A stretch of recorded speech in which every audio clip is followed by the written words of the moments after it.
BeaconValley Hackathon. Applause, applause. Come on, guys. Let's wake up. Super happy. There are hundreds of you here. I'm kidding. Thousands. Hello to everybody on the stream, everybody here. We have an excellent, fantastic, extraordinary event prepared for you. But before we talk about it, we have a special message from Mr. Krzysztof from KPT, the Krakowski Park Technologiczny, so I'm giving the mic to him. Witam Państwa w imieniu Krakowskiego Parku Technologicznego. Ja nazywam się Krzysztof Krzysztofiak, jestem dyrektorem działu Parku Technologicznego. Mam ogromną przyjemność, dzisiaj mamy ogromną przyjemność gościć konferencję i hackathon BeaconValley organizowany przez firmę Kontakt.io. Proszę Państwa, nie byłbym sobą, gdybym nie skorzystał z okazji, mając Was tylu w jednym miejscu, żeby pochwalić się i sprzedać to, co robimy. Znaczy, jesteście w budynku, który funkcjonuje od kilku miesięcy jako nowa inwestycja Krakowskiego Parku Technologicznego. Inwestycja zrealizowana z pomocą funduszy unijnych, czyli pani Merkel się dołożyła tutaj zdecydowanie. Myśmy zainwestowali sporo czasu, krwi, potu i pieniędzy. Dzięki temu mamy na pokładzie, Bartku, 60-70 firm. Ten budynek żyje. Nie tylko w weekendy, uwierzcie, prawda? W ciągu tygodnia tutaj jest ruch jak w ulu, bo firm 1, 2, 5 czy 50-osobowych jest tutaj całe mnóstwo. My zajmujemy się od lat wspieraniem przedsiębiorczości na bardzo różnych etapach. Wielkie firmy, naszymi klientami na początku naszej drogi, kilkanaście lat temu, były takie firmy jak Motorola czy Comarch. Dzisiaj wiemy, że te firmy sobie świetnie radzą same, więc jakby cały nacisk, wszystkie akcenty, które kładziemy, to jest mała i średnia przedsiębiorczość i scena startupowa. Stąd oprócz standardowej działalności, czyli wynajmowanie powierzchni, jest bardzo dobrą ofertą. Pomoc publiczna, którą jesteśmy w stanie świadczyć, jest interesująca. Z usługami typu doradztwo, szkolenie, fundusze unijne. Dysponujemy funduszami inwestycyjnymi. Na terenie budynku, na terenie Krakowskiego Parku Technologicznego działają w tej chwili 2 fundusze. Staramy się o kolejne środki. To są firmy, wiecie, inwestujące w startupy. Więc jeśli jesteście w potrzebie, jeśli jesteście zainteresowani, Krakowski Park Technologiczny jest stworzony dla Was, dla młodych przedsiębiorców mających innowacyjne pomysły na innowacyjny biznes. To tyle sprzedaży. Proszę Państwa, z naszej strony opiekunem jest Bartosz Józefowski. Bartek, pokaż się. Przez większość czasu będzie z Wami. Ja życzę owocnych obrad, no i owocnego hakowania na hackathonie. Dziękuję bardzo. Bawcie się dobrze. Dziękujemy. Okay, guys, you know what? I got a question for you. How many of you know this place, this region called Małopolska? Not many? Okay. Well, you're going to find out something cool about it now. So please take a look. Do you really understand the importance of where you choose to bring your business? Or maybe you haven't got a company yet, but you will have one when the time comes to turn your dreams into actions. Only 3 regions in Europe have been granted this prestigious title. Places, people, meetings, inspirations. Spread your wings in Małopolska. Thank you very much, guys. Thank you. Okay. Just a sec. Okay. So, BeaconValley as a concept is organized by a bunch of cool people from Kontakt.io, TWF, KPT, and of course Małopolska. So, round of applause for our co-organizers. We've worked very hard. Those claps are for you guys. We have a bunch of cool partners with us today here. Indoo.rs, Hubraum, HD Intellgience, Nextstrike, KBF, Kraków, Proximio, Collective, KitKat, and Embiq. All of them are here. You can talk to them. We have investment partners, Fundusz Zalążkowy KPT, InnoVenture, and a bunch of media partners. CrossWeb is somewhere here. I know that you are, guys. I can't see you, but I know that you are here. So let's talk about BeaconValley. How many of you have been to a BeaconValley conference and hackathon before? Just show of hands. You've been before. I know this guy's been. He's got the right idea. Okay, so BeaconValley as a concept started back in June 2015. And we came up with this idea, hey, let's try and make our beautiful city an actual living, breathing smart city. So we thought, let's use the beautiful brain power of our talented engineers and hackers in the city, and together with them solve all the problems that we have in Kraków. And together with a bunch of partners, Hubraum and among others, we created the very first hackathon. We had a tremendous success, over 16 projects created, over 100 people showed up. But then, you know what, we thought, let's kick things up a notch a little bit. And the next time, we hosted the global BeaconValley in 4 cities at the same time: Kraków, London, New York, and Guadalajara. And now, this is the 3rd edition, and I think, you know, us being practically family, right? I think we're practically family now. We can make this the best hackathon together, right? So again, a round of applause, but this time for you. Okay, cool. So what's on the menu today? I'm gonna split this room into 2 sections. You're gonna be day 1, these guys are gonna be day 2. So day 1, right after my presentation, you're gonna have a chance to take a look at an amazing tech that you're gonna have at your hand today. So first up we have Indoo.rs, then HD Intellgience, Proximi.io, then our CEO, Szymon Niemczura, will have a talk about the future of beacons, and then we'll have a fireside chat with all of the people from these companies discussing the future of the industry. Next up, we're going to talk about ideas, get into teams, and start coding, right? Looks cool? Meanwhile, we're going to have lunch and everything, and in the afternoon, we're going to have a special screening of the Kung Fury movie. How many of you know Kung Fury? Excellent, cool. Then day 2, right after we finish having breakfast at 7:30, we'll still be hacking, and you guys have time until 12 p.m. until noon to actually finish your projects. And right after then, we're gonna have our final judgment. Cool, excellent. I have a question. How many of you like to have fun? Okay. That went better in my head, never mind. So we have a bunch of cool stuff prepared for you. First up, we have the showroom. A bunch of you probably have been there already. All of our partners are there. You can check out their solutions, Proximi.io, HD Intellgience, Indoo.rs. A bunch of people that actually, I would call them the BeaconValley alumni are here. Guys that have been to other conferences and BeaconValley hackathons and have their solutions here in display. Just Travel, Easyway, and Collective. There they are, these guys in the back. They have the right idea. Then we have VR, for those of you who haven't checked it out yet. TWF has prepared a special showcase with a specially designed game and a competition on Google Cardboard, or challenge. So I encourage everyone to actually try that out. But like I said, Kung Fury. That's gonna happen later today, and with food and drinks. I know you're pumped. You just don't want the show. Rules. There are some rules, not many, but still we need to follow them.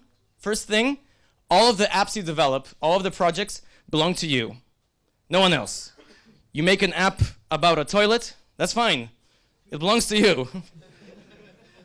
Someone did that before. I think you did that, right? Applause for this man right here.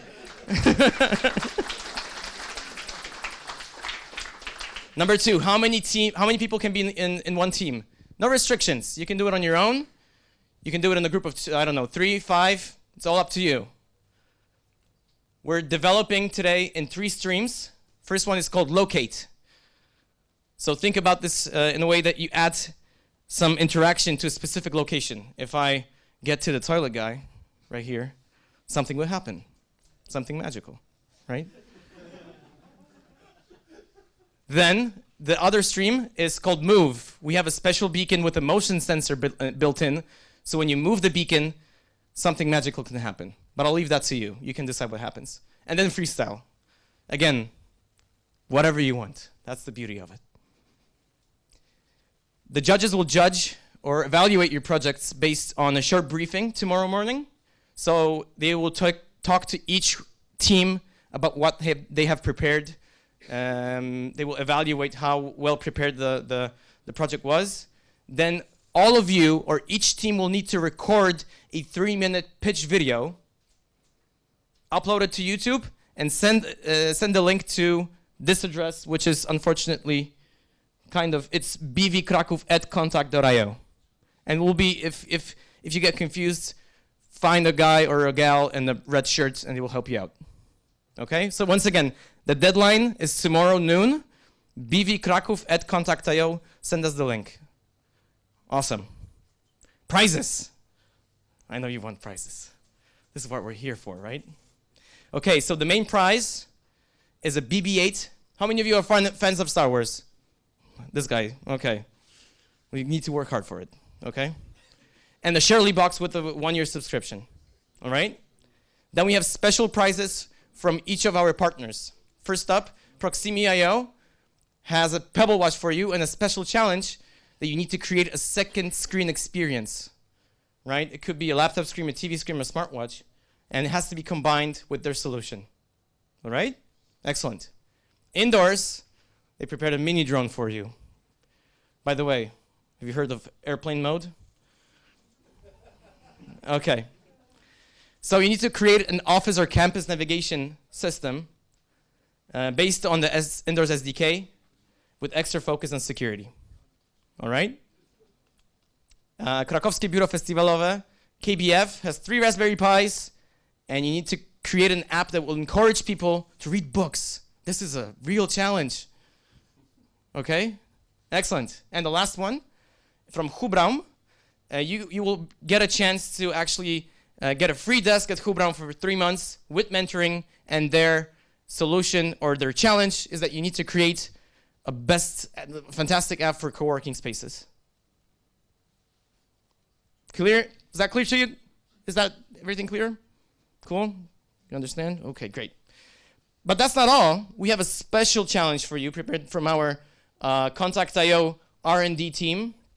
We call it the extra Kontakt.io challenge. There is a hackable beacon that needs to be hacked. And the first gal or guy that actually hacks that beacon gets a special Kontakt.io kit. So that's a separate extra challenge for you guys. Okay, guys. So what the heck are you waiting for? Cool? Okay. Next up, Indoo.rs. Matt. Round of applause for Matt. Thank you. So let's bring up the that one. Yeah. Thank you. Which button is it? That one. It's this one, yeah. Okay, good. Hi, my name's Matt. I'm head of mobile at Indoo.rs, and yeah, welcome. Firstly, I'd like to say thank you to Kontakt.io for inviting us, and a special thanks because I know how much effort it is to put on one of these hackathon events. Firstly, a question. How many people here are actually hackers taking part? Hands up. Good, all of you, pretty much. Well, actually, this side of the room, not so much. This side of the room is the hacker side. Right, I'm going over here. Good. So what do Indoo.rs do? We produce a localization solution and an SDK that allows you to accurately locate yourself inside buildings. It's basically GPS inside. We use the beacons to calculate position, and we aim to be the best blue dot you can find.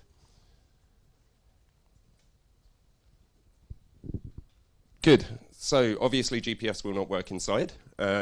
We produce an SDK that you can integrate into your own apps or just use on its own to locate yourself inside buildings. This can be used for navigation. You can get the real-time position. We have a routing solution. We have a map. It works across buildings on multiple floors. We've done airport installations, some fairly huge installations. We can also do proximity marketing. We have a proximity marketing solution. And we have analytics. So, Basically, the way it works is we provide the SDK and you build the app. As mentioned before, we have an analytics solution that allows you to see heat maps of where people have been in the building and figure out all sorts of fun and interesting data about how people are moving around. We have a platform called the Interactor, which allows you to manage your beacons, and it also cloud sources things like battery status. And it can be used in all sorts of different environments. So some of our deployed apps include Billa. Billa is a major supermarket chain in Austria. They use it to monitor traffic in their supermarkets. MediaMarkt and Saturn, we have a shop app that allows you to locate your products within the store. We've done many trade shows where you can find particular stalls and basically navigate yourself around a building that you've never been in before. Meeting room finder, finding empty meeting rooms. And in retail, in my finance, shopping centers. We've done a number of big shopping center installations where you can find that shop that you're looking for without too much effort wandering around the supermarket for hours. Shopping center. This is one of our most, let's say, the apps that we're most proud of. We went to San Francisco Airport and we've produced an app for the visually impaired that helps them navigate around the airport, find their gate.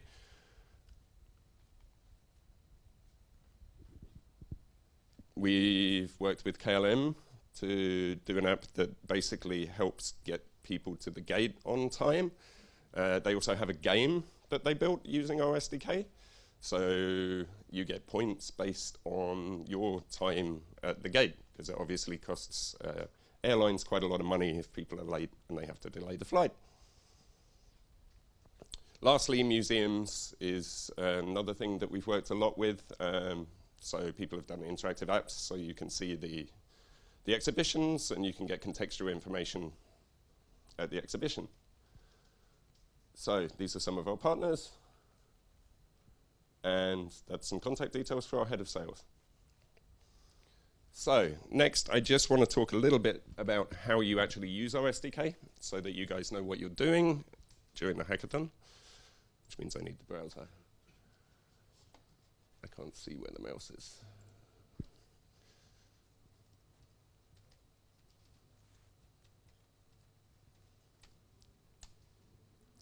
Basically, if you search Google for Indoo.rs README, the very first link is our README.io platform, which, if the internet is working, shows you how to get started with the SDK.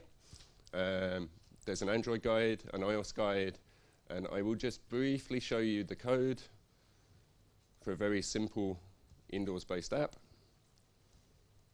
There we go.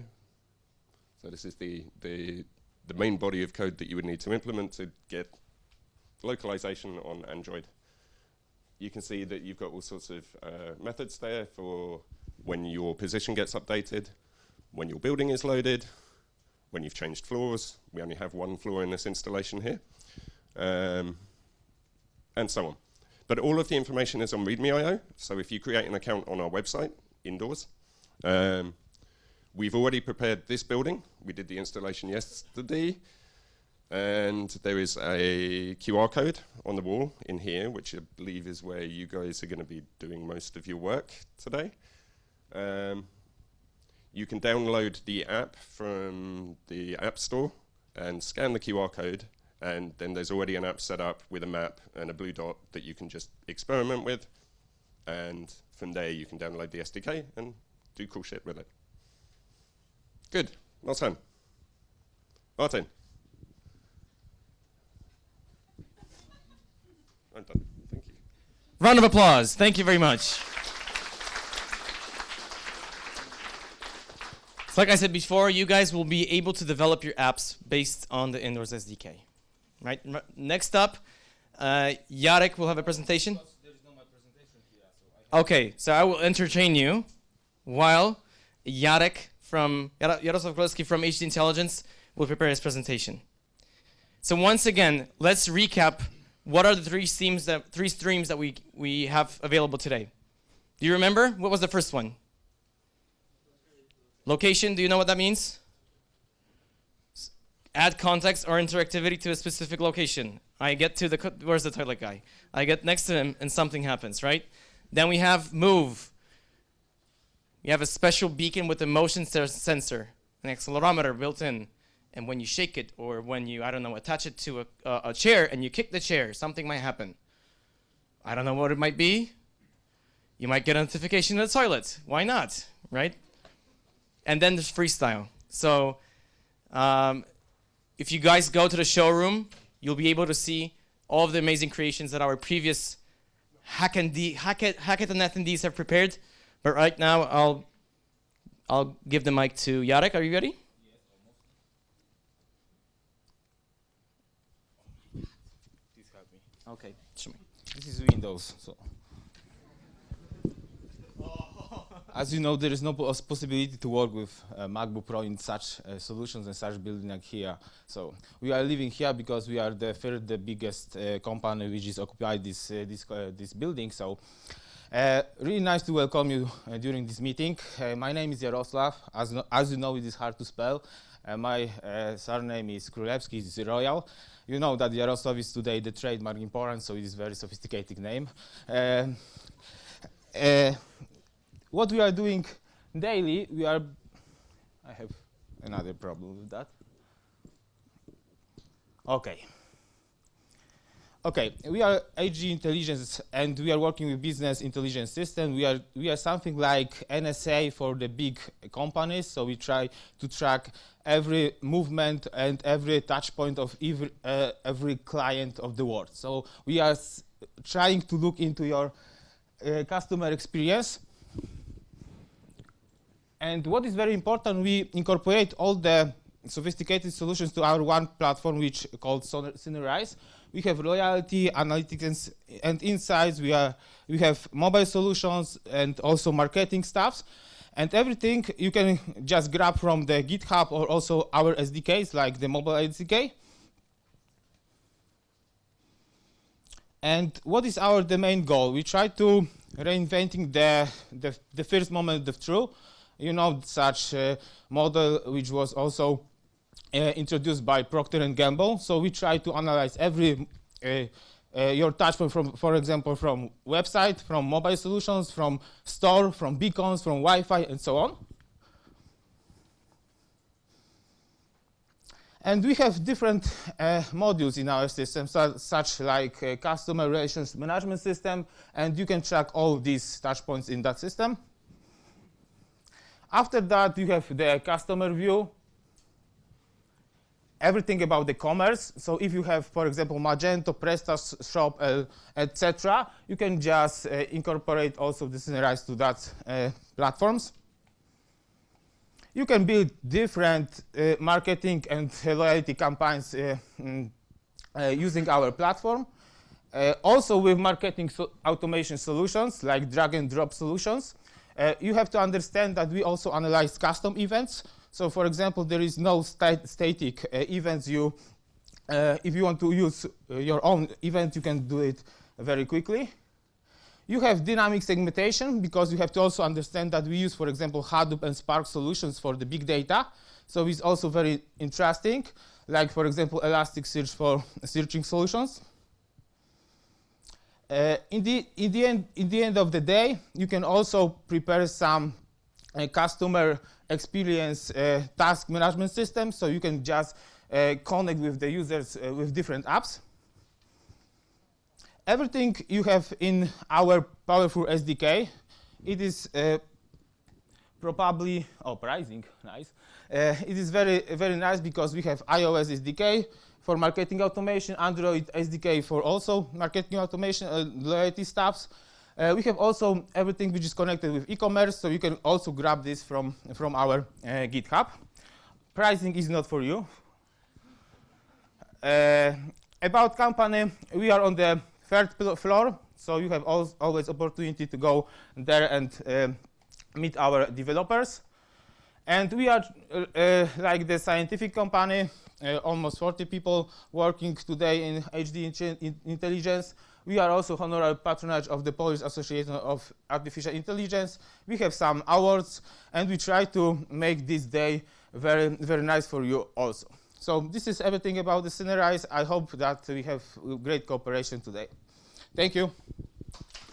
Round of applause. Thank you very much. Okay, next up, another special guest from Finland, Proximi.io. Moi. Moi. That's all I can say in Finnish. Things like maito, unfortunately. Okay, the mic is yours. Hey everybody, yeah, we're from Finland and we're really excited to be here. We're the co-founders of Proximi.io. My name is Annina, I'm the CEO, and Mika is the CTO. I will really quickly introduce our company and then Mika will walk through one case study that was done with our platform. Let's try if I can use this. So, in short, Proximi.io is a unified API to all the positioning. What we want to do is that we aim to do positioning really easy and simple. If you want to develop an app that uses location intelligence, the first question is, what technologies should I use? You have these amazing Kontakt.io beacons, but maybe you also want to combine some outdoor positioning using GPS or cellular or something. Maybe you want to try out some other technologies later on in your other projects. Now you no longer have to decide what you're going to use, because through our SDKs you get access to all of these technologies through one interface. And the second question is how you're going to use the position fix that you get. This is a simple graph about it. So basically, you put our SDKs into your app, and then you can either do some mobile actions, some push messages, advertising happening in the mobile, but you can also do much more complex integrations to third-party APIs, IoT devices, add any custom functions and logic there, and also to use our platform for collecting analytics. This slide we've seen a couple of times already, but in short, we have the SDKs for iOS and Android, and Ionic Cordova plugin for hyper developers. We have demo apps for testing it quickly. You can also use those as the base for your project, because those are open source. And then we have the portal where you control everything and get the analytics. We launched officially 3 months ago. The software's been downloaded around 10,000 times. A couple of projects are already out there, and we're really excited to see what's happening during this weekend and all the other projects that are currently being developed. We're a team of 8. And now the case study. Hi guys, so I'm Mika, CTO, and I was actually managing the technical aspects of one project a couple of weeks ago in Finland. There was Arctic 15, which is a startup event. There was around 1.5k visitors around the venue for 2 days, and they actually needed a solution for doing some proximity-based messaging and also analytics for the whole venue. And basically, the whole integration actually took around 1 day from integrating the SDK into their application. It was Android and iOS, into a fully launched system where they can actually track the visitors and send dynamic messages. In this case, it was actually really a quick setup. They actually had a really tight schedule, so our solution provided all the tools they needed to get things running in just under 1 day for production. So basically, the setup used around 20 Kontakt.io beacons, set up evenly to the venue, and then they actually edited geofences, which are interest areas. And when any of the visitors enter, for example, stage number 1, we actually obtained data from their systems for the present speaker, and then that was actually sent to the visitor nearby the area.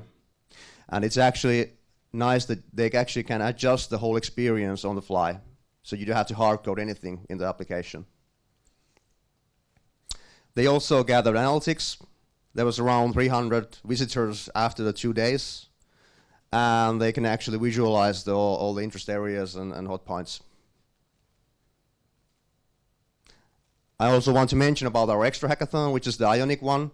So we actually are running Ionic hackathon for this month. There's 2 prizes for published Ionic applications which also use our platform. So might be something you want to check out as well. I think that's it. Yeah. Thank you. Yep. All right. Kiitos. Thank you very much. Final presentation is from Szymon Jęczura, our CEO. He's going to tell you about where beacons are heading and if we're going beyond. Right? Yeah, I guess so. Pretty much. Okay.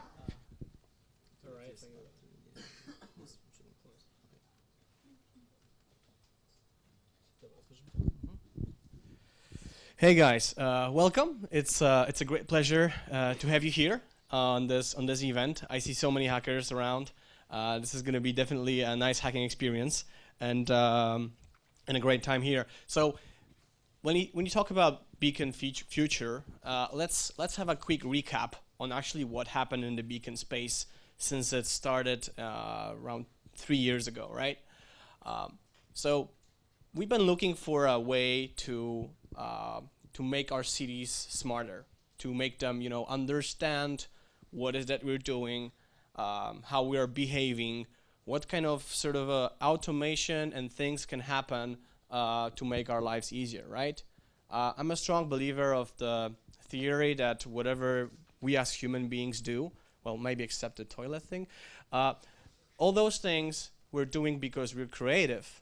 And in order to support our creativity, we are building those things. We build planes to communicate faster, to travel faster, to have more time on being creative. We are developing different technologies just to make sure that we can do more stuff. We can do more cool stuff that is actually the essence of our lives. So the same thing goes with beacons, with the IoT, with smart cities, right? like the one you see over here. It is all about getting that sweet spot of automation. And for example, with beacons, what we actually achieved is that now we can have this really nice context of a physical world in your smartphone to enable sort of a automated computing that you don't have to prompt. You don't have to take this phone out just to make the thing happen, whatever it is. If it's purchasing automatically a ticket, whether it is getting the city bike of the rim and start to riding on it, or going to a museum and getting the experience, immersive experience you would like to have. So this is all nice, right? These are the things that you guys are building for some time. These are the things that you guys are thinking about or implementing as business ideas in your companies. But did it really took off? What's the beef here? What are the numbers that we can sustain the operations of either business or tech around beacons? Among 300 companies that are registered in the Prox book, you can clearly see that most of them are actually offering beacon technology. So it's of course for different solutions, for different use cases, but looks like most of the stuff rotates around beacons.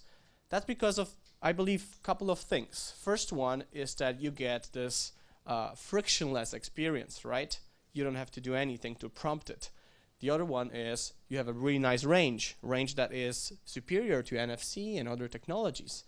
But last but not least is that this is the highly distributed technology that you can find on the planet. It's in every single device that is produced lately. So it's in your smartphones, but not only, it's in your fridges. It starts to be implemented in stuff like microwave ovens, but also rice cookers. Come on, there's billions of rice cookers over there, and they're all going to be Bluetooth enabled. That's a great opportunity, right? So this is what the world is working with right now, beacons. And I want to encourage you at the end of this sort of short presentation to start thinking about not what's happening right now, what kind of apps I can develop, but rather think further. Think about how the space is going to change and evolve so you can take advantage of this and actually craft your work into something that's going to disrupt the world. So the numbers look pretty, and they look pretty from perspective of everybody, okay? And it's like, this can be different beacons. It can be solar-powered beacons, different hybrid beacons, anything you can think of. But it's all about context. There will be 400 million devices that will provide you a context by 2020. This is something that you can tap into, creating your apps, creating your solutions. And the question is how those apps and solutions will look like and how the interaction with the user will happen. But yeah, so it's all about the user. It's all about the interaction. So, when your phone is sort of distributed, and when the user phones are distributed, then you're thinking, okay, how do I tap into that? How do I create and distribute apps so people are using it? And this is sort of the biggest challenge I see right now for the contextual computing and the whole space around mobile phones. Today, we have over 3 million apps that are both on iOS, Apple App Store and Android Marketplace. 3 million apps that has to be downloaded across the population of Earth. And the question is whether we need that many apps, how the whole ecosystem will evolve in the future, that users can still have all the benefits of using mobile apps versus none of the sort of burdens that you have to take with it. This is a cool, there's a cool app that's called WeChat. And the particular thing about WeChat is that similarly to other big apps like Facebook or WhatsApp, they have ridiculous amount of users. Look at this. It's 650 million users they had in Q3 2015. This is already one of the, I think, top 3 highly distributed apps on Earth. And think about it from the perspective of a Chinese user. For example, everybody in China uses WeChat. So if you're going to go into the China market and you're going to say, hey, I'm going to develop an app and I'm going to distribute it, then you're just kidding yourself because you're not going to do that. Because they only need this app. They are using this app for payments. They're using this app for bus tickets. They're using this app to chat with everybody. They're using this app to shop. Anything you can, and also beacons, of course.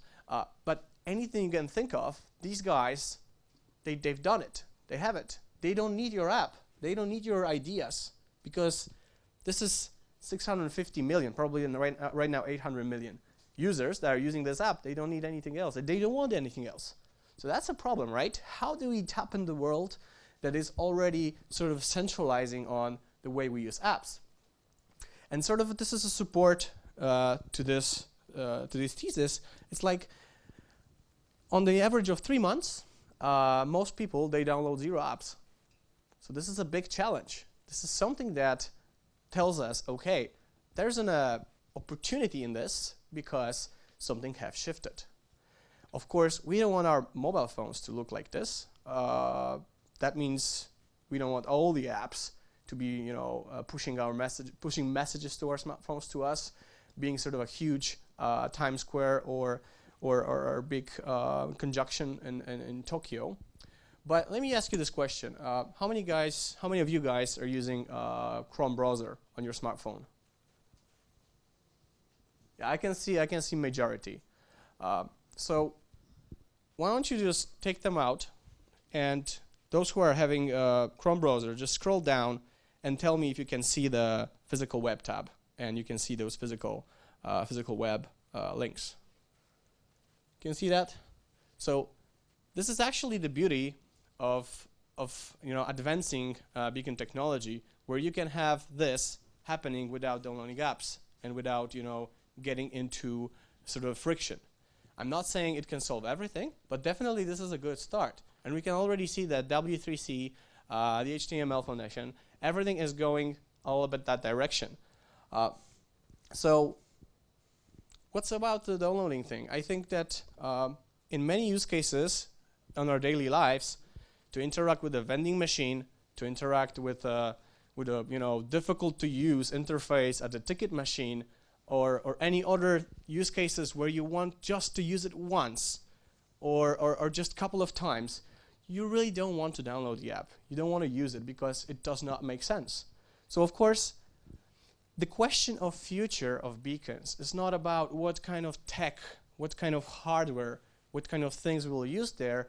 The question is about how the user will use it, how the user will interact with the physical world and its context with the use of beacons, of course. So some of the thought exercises here is like, let's think about progressive web and these kind of technologies for the future. Let's think about how we can leverage this when the technology is mature enough to create something cool. I'm not saying here that apps are dead. I'm saying here that you guys are the only ones to figure it out. You guys are the only ones to get it, code it, and then test it. So Reggie here, the guy who's looking for the context, he can have all the benefits of contextual computing and none of the hassles of downloading an app and putting it on the phone and then using it. So again, it's up to you what you're going to do with that. How you're going to shape out the future of contextual computing. I can wish you a great hacking today. And I want to thank you for visiting us, for being here with us, supporting us. Yeah, have a great weekend, have a great hacking, and probably on the next hackathon we're going to touch some more points around progressive web and stuff like that we just discussed. Thank you so much, and thank you for the team. Thank you to the team because they have pulled out a lot of hard work to make it happen for you guys. So congratulations, Marcin and the team, Asha. Thank you for this great event, and I hope it's going to be a wonderful weekend for you guys. Thank you. Okay. All right, guys. Now we're moving on to the Fireside chat. And while my friends here, my colleagues from Kontakt.io, will assemble the chairs for us here, or not assemble, but move them, we're going to talk about, with all of our partners, Indoo.rs, Proximia, Intellgience, and Szymon and Bartek from KPT, and we'll talk about where we're heading with the industry and where their solutions are going. All right, just give us a second.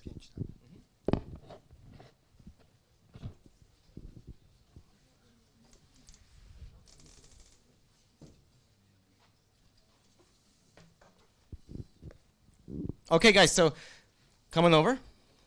Szymon, yeah?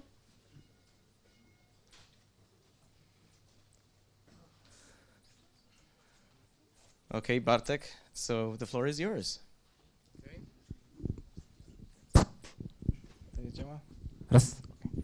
Okay, hi guys, my name is Bartek, I'm from Krakow Technology Park.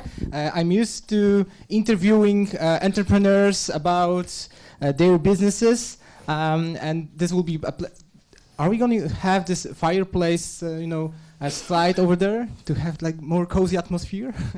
It would be awesome. Like, I know that on YouTube there are plenty of fireplaces.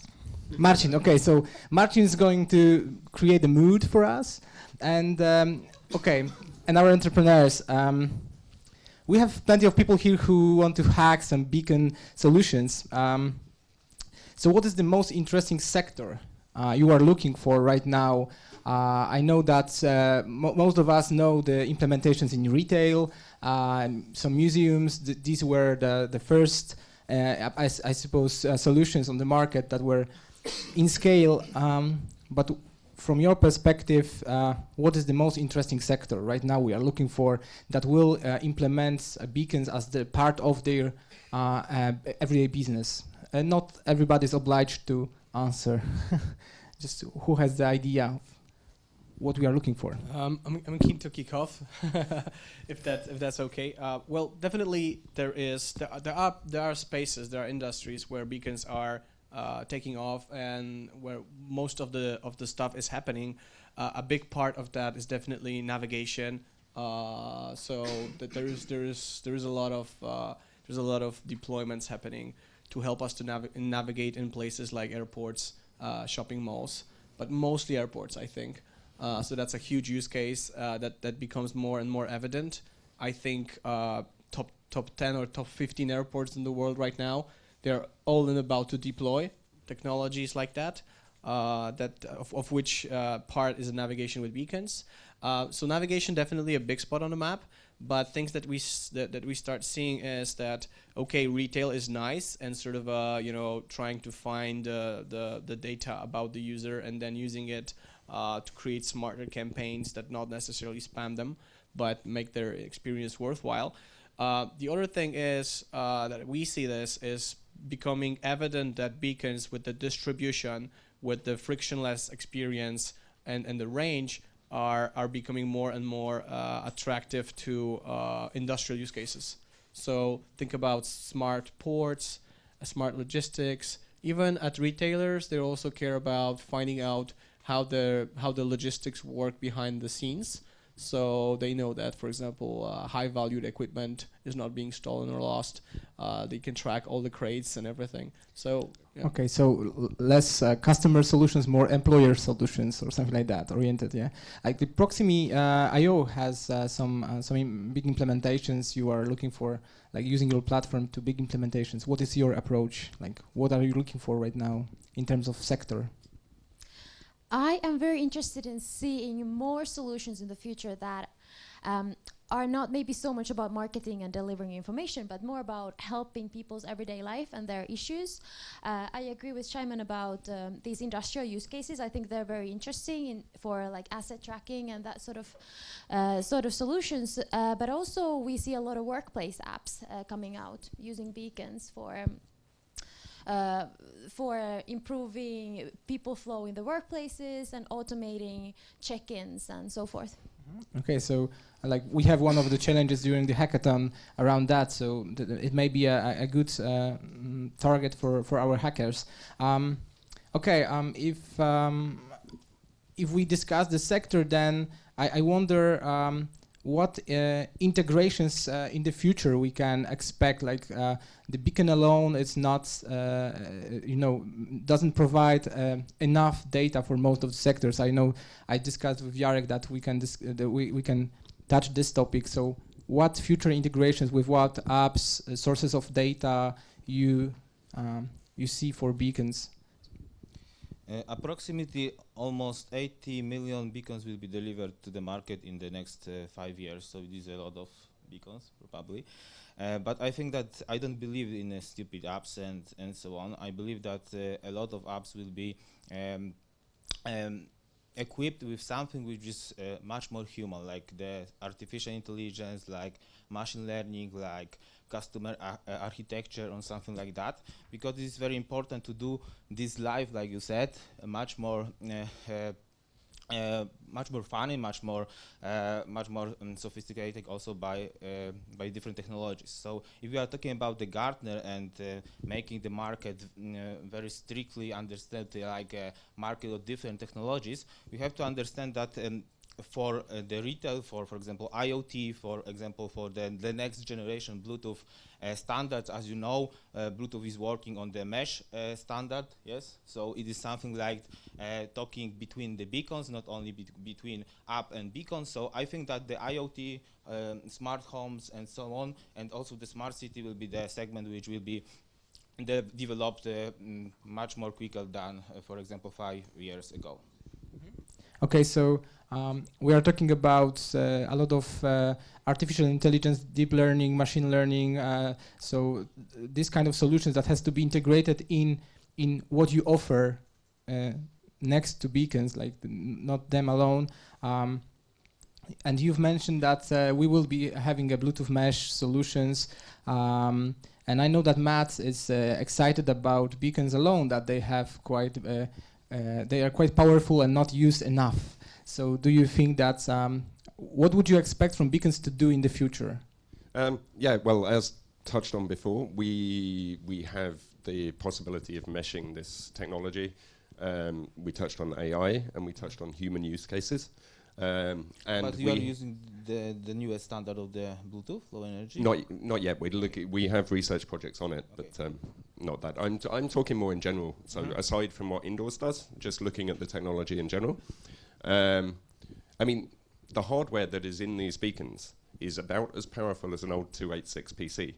It's a 20 megahertz on Cortex M0, so it can do a lot. The big problem at the moment is battery power, which will solve eventually.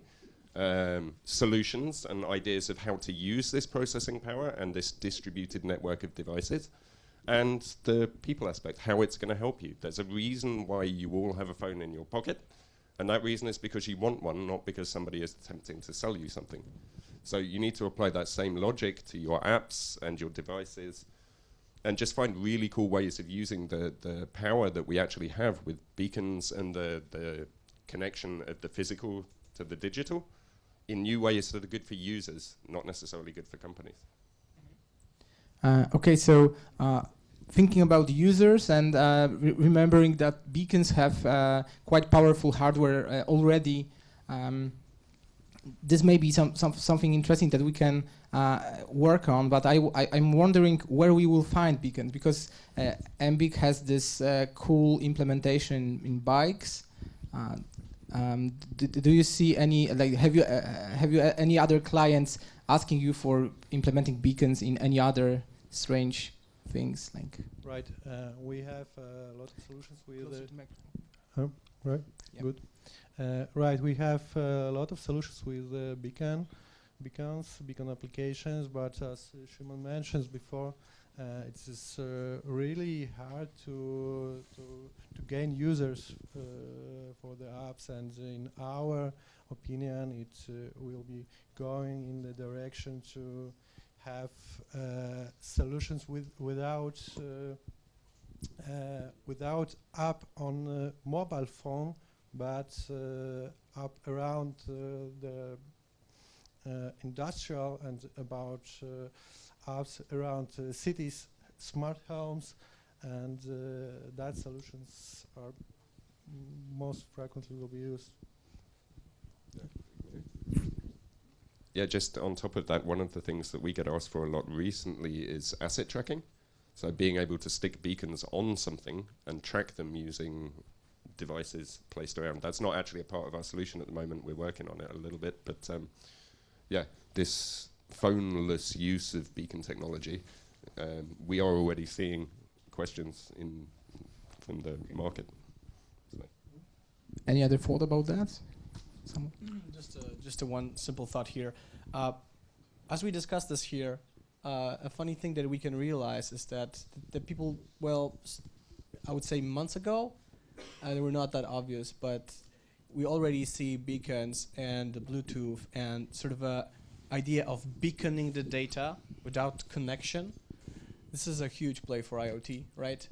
So this is like, it become evident because this technology is so simple, low power, and so distributed that it's the perfect medium for the world of IoT. It's a little bit like a fiber for the internet, like it was when it was invented, right? First we had the copper cables that didn't work that well. Then the fiber was the revolution. So I think this is also on the same end. We're right now in the moment where beacons are like the early internet, breaking down to the fiber. Yeah. Okay, so now in a moment I will do a quick brainstorming with you guys about what kind of solutions you have just top of mind, like what can click or something like that. But I'm opening the mic for the whole audience. If you want to ask these people that are doing, as far as I know, quite good money on beacons, so they understand where's the opportunity. And so this is, I think that should be interesting for you. Then ask a question, okay? So raise your hand. I will give you a mic. So you have a moment to think of a question for our here experts on beacons. So now I will just bring up the industries, and whoever has heard any question from client about it, or have seen a solution implemented already, stuff like that, please just grab the mic and tell us what you think about that, or maybe you have some idea in your head. So toys, children, like kids, stuff like that, and beacons. Have you had any client asking for that? Have you seen any good idea in this field?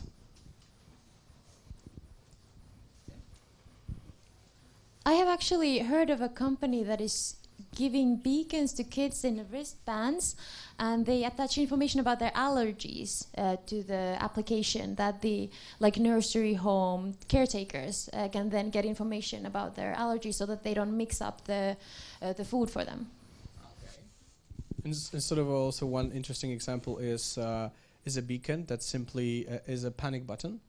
So whenever you are in a situation where you're not feeling comfortable, you can just click it, and it will set the signal on the phone and call somebody. That's okay. So I've heard similar solutions for people with Alzheimer or stuff like that. So okay. Any toys with beacons? well, we can think about professional toys, like for example tennis rackets, that kind of stuff. This is already equipped with BLE and technically beaconing the data to your smartphone, but also to surrounding devices. Any sort of sport toys.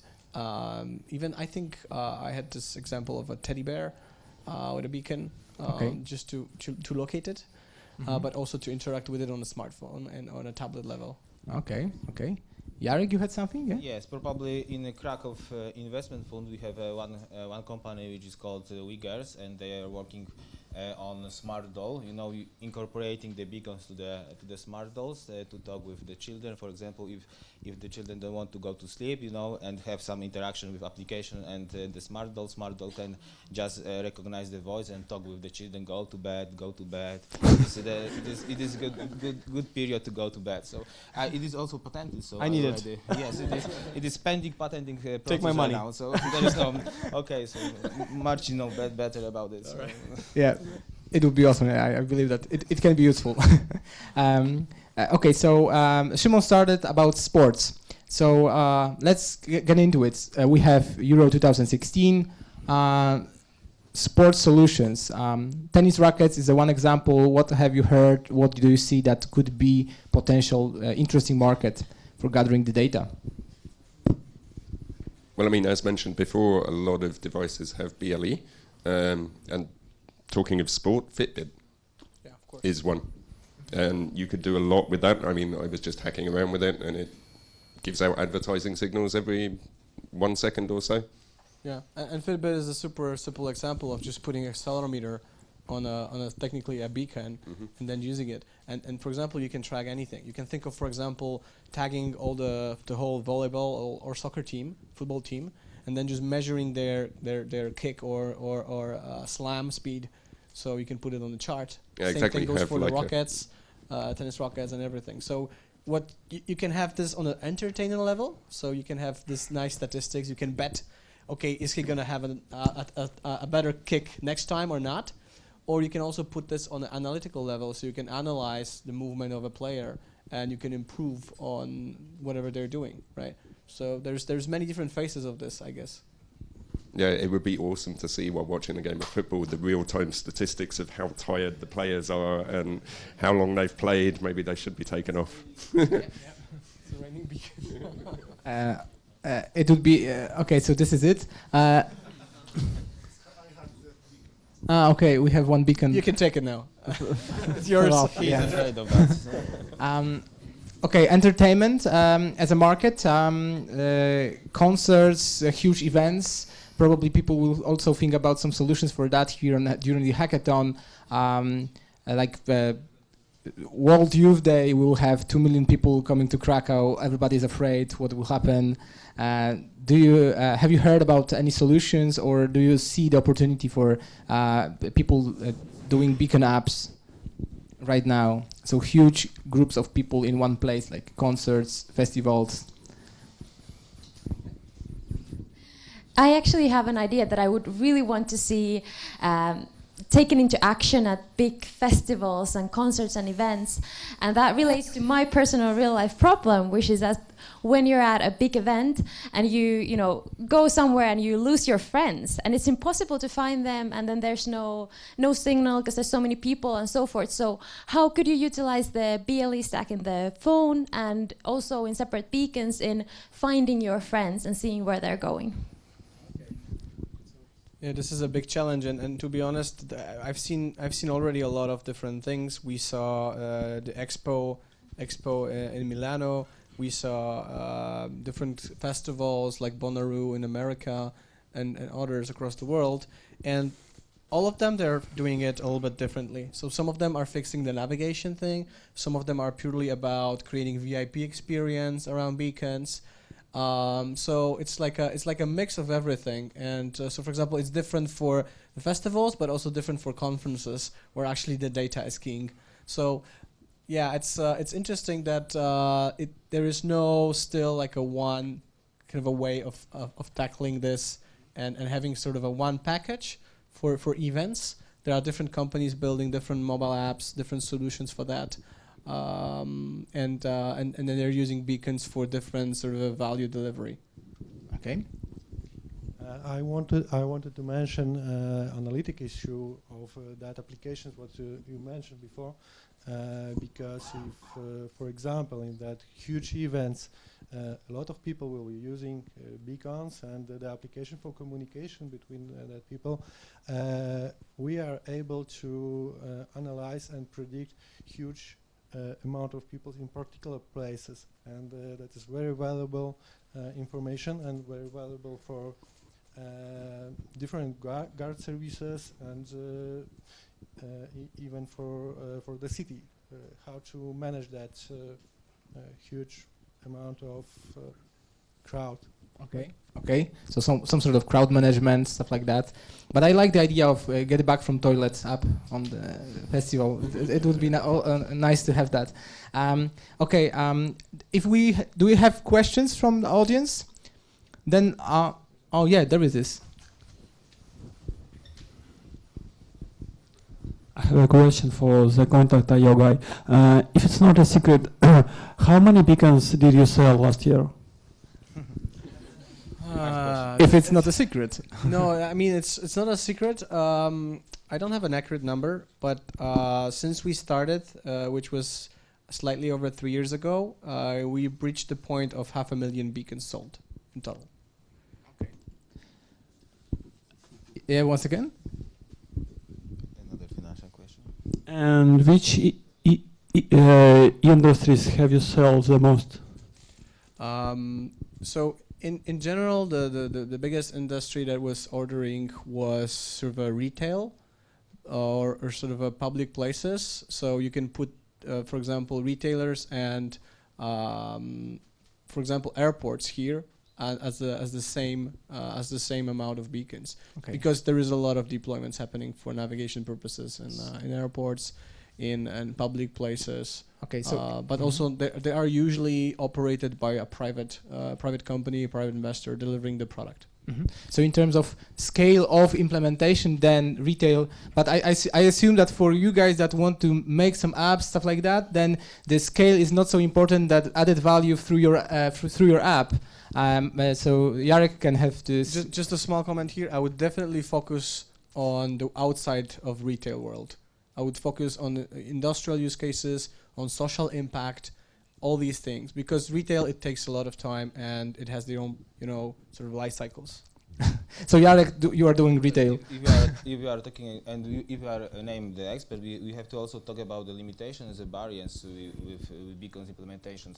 There are a lot of challenges, and we have also educated market really carefully about the beacons. We have a lot of experience with Szymon, for example, with one of the biggest Polish big station, Red. I cannot tell you what kind of the station is, but it is always about the educating the market, improving interactions with this market. So interaction with beacon is completely different interaction than, for example, interaction with mobile app and with for example, website and POS solution, something else. So we have to go to the retail and tell them that interaction with beacon is much more valuable interaction. So it is priceless to get this interaction. So if you have some people in a specific retail location or shopping mall and so on, and they had, for example, application and, for example, beacon interactions, it is something which is very, very priceless.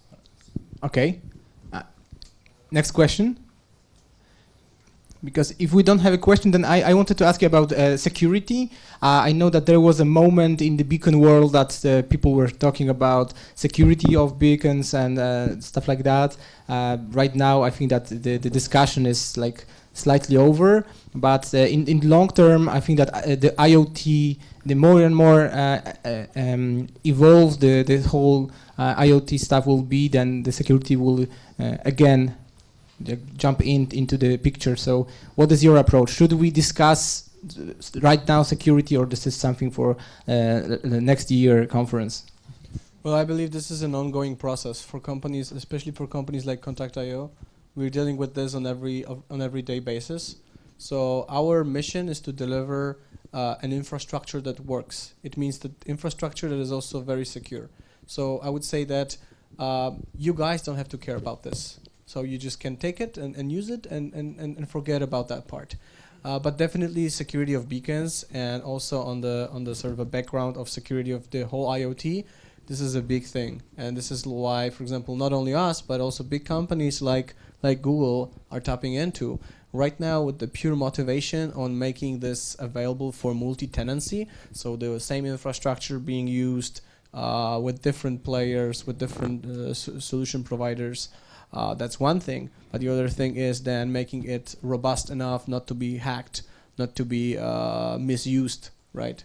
So I would say with the expertise that is currently getting into the world of IoT, I don't see this as a big threat. Of course, everything lays in the cloud, where this is the vulnerability you have to protect. But securing the hardware, as for example we did at Kontakt.io, this is practically making it right now a solved problem. Okay. I'm looking at you guys. See, I don't want to stop you from asking the questions. Okay, so we are heading back to the next moment of our conference. So the last question is about the most ridiculous idea using beacons you have, just to jumpstart our hackers. So most ridiculous idea you've heard from, someone pitched you, or this is your idea or your kid's idea. I suppose that you've heard some stuff. Not everybody is obliged to answer.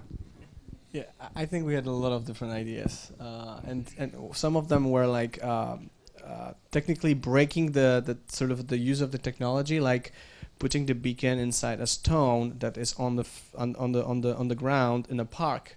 So you just your phone, you have to be here at your shoe to get the signal. But the use case was pretty nice. It was about enjoying the park, creating a deep immersion in the space. But unfortunately, as you know, there is this law that the higher off the ground you put any RF device, the better the signal strength is. And if you put it on the ground, it's total crap. So I guess you don't go that way. But I think Marcin particularly, he's the guy who is collecting a lot of different nice stories.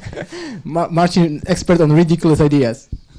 I think my favorite, I went to a conference and a guy walked up to me, he was like, I have this fantastic idea I need to share.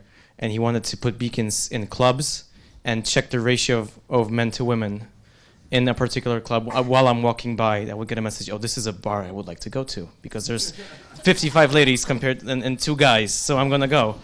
So, but I think, any idea, as it could be ridiculous. We have a guy that made a ridiculous app, but it was perfectly well made, it worked, and from a technical point of view, it was amazing. So, no matter what the idea is, I think you guys can do whatever you want here. Anyway. It's true, okay. Anyone has something to add? Bartosz, have you ever heard about the Lovely app? Did you hear about the Lovely app? Lovely app? No. Like Krakow. It is using maybe not the beacons, but the Bluetooth Low Energy in the sex life. So if you have a great measurements and great results, you're just publishing the post, with the mobile app that everything is going okay. So you can just also go to Google and search Lovely app. This Krakow probably a startup right now. Okay, I guess that's a big business. Okay, interesting topic. I right now I don't want to end this, but unfortunately we have some next points in our program. So okay, so everybody heard phone-less solutions, app-less solutions. Think of how to interact with your users. Not necessarily typical customers think about employers in big companies, don't think about just retail and big malls. Like everyone to think about something deeper, more interesting, like industrial solutions, warehouses, stuff like that. This can be your next market for your solution. And beacons are growing. They are think about what they can be in 2 years from now. Don't think about what they are now. Just at this moment, you have to be like in 2 years from now with your ideas. So this is the sum up of our short chat. Thank you very much. Big applause for our experts. Thank you guys, thank you very much. This was the last part of our conference. Once again, thank you for our speakers. Right now, there are two things happening. Two things. First of all, I invite all of you to the showroom. You can have a drink, a snack, coffee, tea, while we will reassemble this room into a hacking space. But there's one more thing. In 10 minutes, in the main hall, we're going to record a 360 video. We have a special 360 camera, and we have 1 minute to film something extraordinary. So go grab a cup of coffee, brainstorm about what crazy thing we could do with the 360 camera, and we'll be meeting in front of this room in the main hall in 10 minutes. Thank you very much. Round of applause. Thank you. Let's get this on.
Aplauz, aplauz.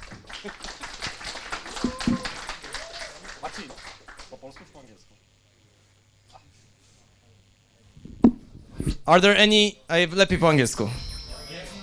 Ale jest stream.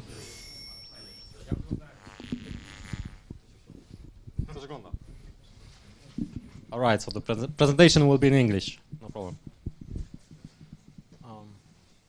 I see that the people are still coming, so let's have 2 minutes.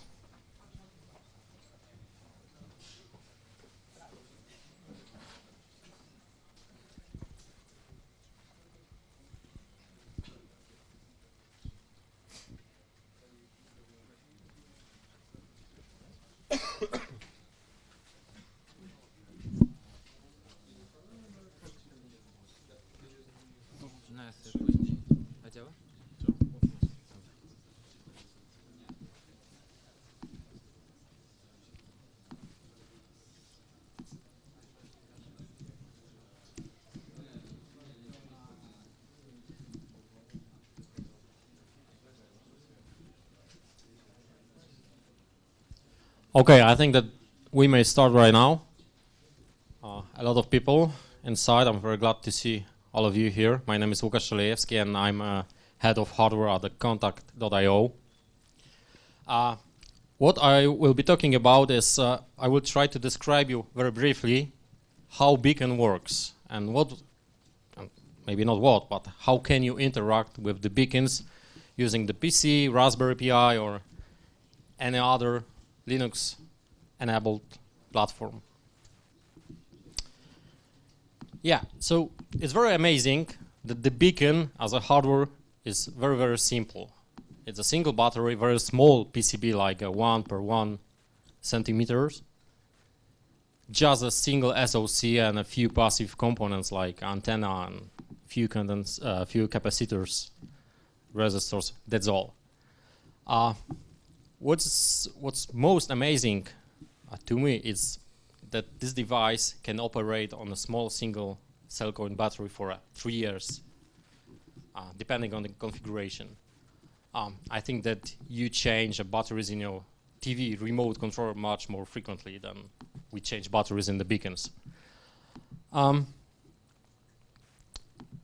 What's behind the old technology? Beacon is a device which constantly broadcasts very simple frame.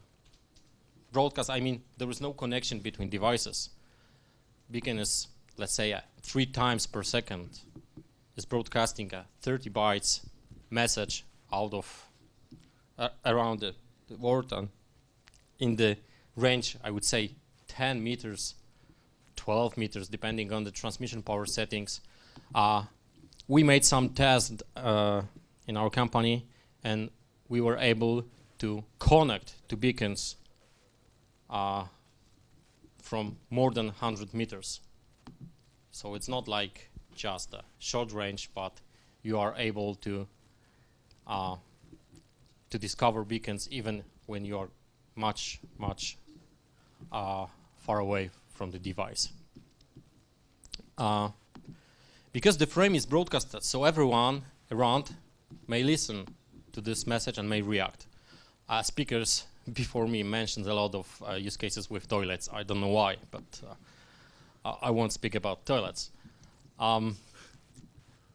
They describe what you can do. You can react in many different ways. You can light up the lights, you can play the music in your room, you can open the doors, open the gate when you are near with your car.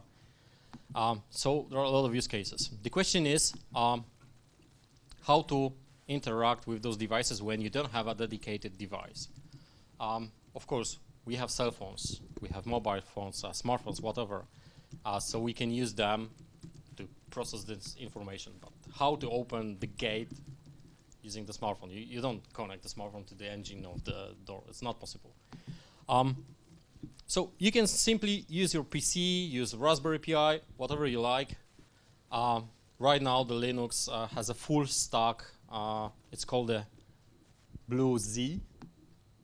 It's a full stack of drivers which natively on the Linux platform are able to get all information about the beacons. I will show you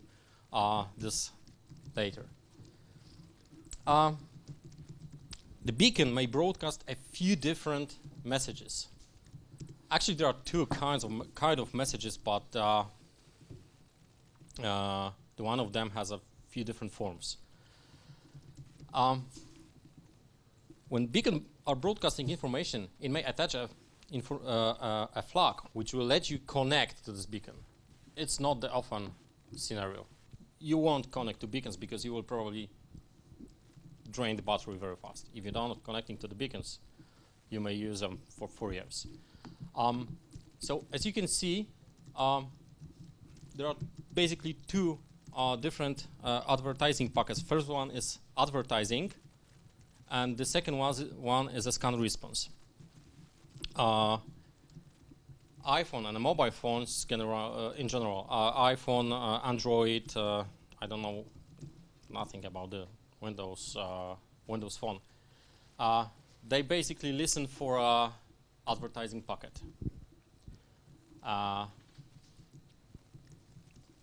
Android, as far as I know, is also listening for a scan response packet. But to get the scan response packet, you have to initialize a communication between devices. So when the device is broadcasting non-connectable variants of advertising packets, you cannot get more information from the device. The only one information you have is advertising, which is, as I mentioned before, 30 bytes. So if you have a 30 bytes, it's not much space to put a lot of information. When the beacon broadcasts kind of a connectable advertise or a scannable advertise, you can query a device for an additional packet. This is the scan response packet, which can carry all the additional information you would like. It's up to you what you put into this packet. It's also around 30 bytes, so of course not much, but you can embed at that place the name of the device. I will show you later that some of the beacons here will broadcast its name. You will see the name will be Kontakt, I guess. So basically, beacon is only broadcasting. You shouldn't connect to the beacon unless you would like to change its configuration, but in most cases you don't need it. iBeacon frame. The beacons became popular because of the iBeacon format. This format was introduced by the Apple a few years ago. I think it's 3 years ago. I think more than that now. Something around 3 years ago. It was just before our company was founded. And because of the iPhones, of course, it was very popular, especially in the United States. Technology became more popular, so there are many companies right now manufacturing beacons and writing software, which is making use of the iBeacon packet. I told you before that the advertising packet has a capacity of 30 bytes, and those 30 bytes are divided into 5 different sections. The first section is a constant one. It's the one which lets you know that this is iBeacon format, nothing else. And it will be constant among all the advertising packets you got. So nothing interesting for us if you would like to differentiate between beacons. There is nothing special about this. The second field, or the second part of the message, is 16-byte long proximity ID. Apple decided that this proximity ID should identify manufacturer or the company which is using the beacons. Of course, because it's 16 bytes, people started using this for many different purposes. So we did.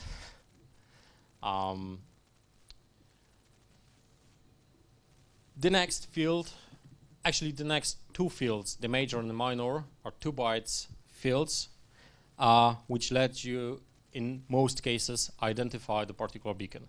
So as you can see here in this room, we have, I think, about around 10 beacons. All of them will have the same proximity ID, but will have a different major and minor.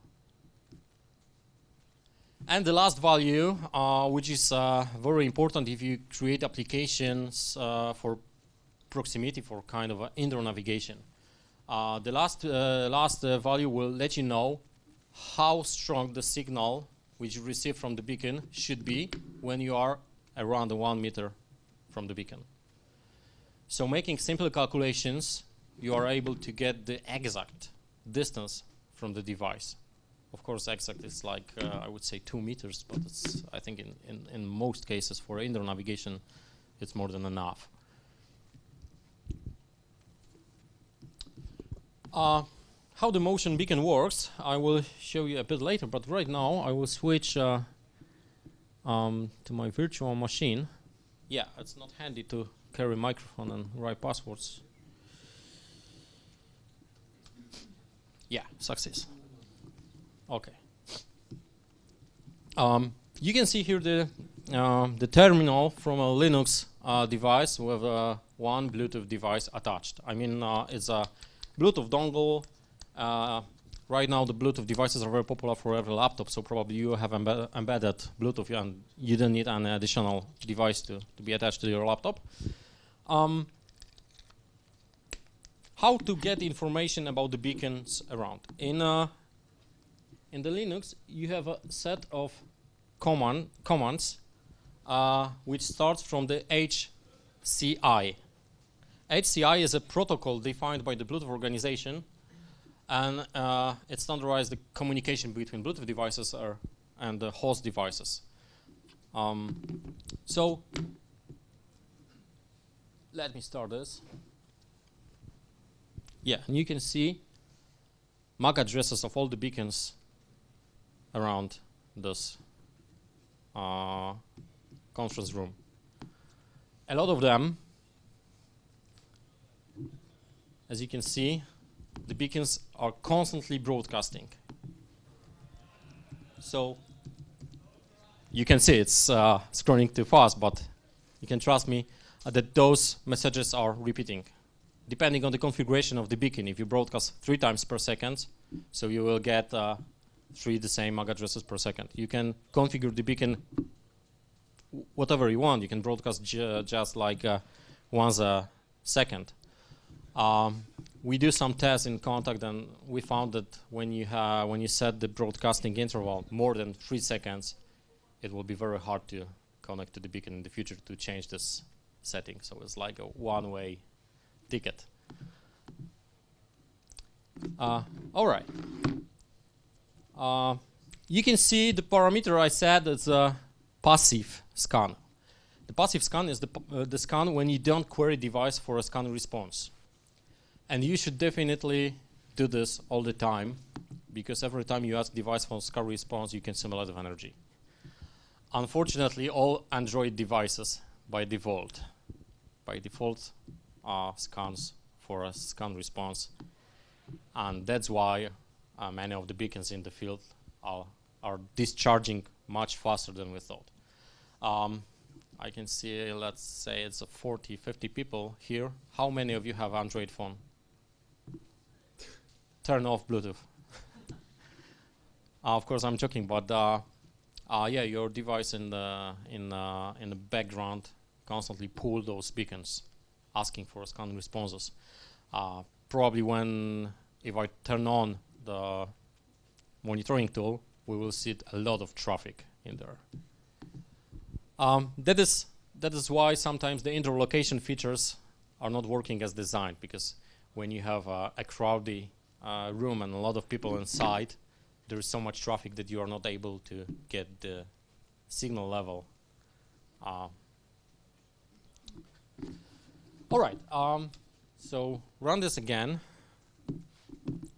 In the one window, you can see MAC addresses of the beacons. It's nothing interesting, but let me show you another tool, HCI dump. This tool is much more interesting. Yeah, let's stop it to see something more valuable. This tool get the data, not just the MAC address of the beacon of the advertise being received, but also gets the data from this packet and are making some kind of a parsing. So we can see a lot of interesting information like advertising reports. We can see how strong the signal was when we received the signal.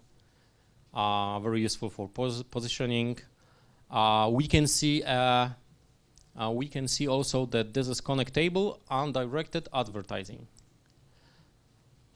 And every message is of that kind. It's because I put the passive parameter in the first tool. So let's change this and remove the passive parameter. I'm unlucky, I guess. Can we see the scan response? No.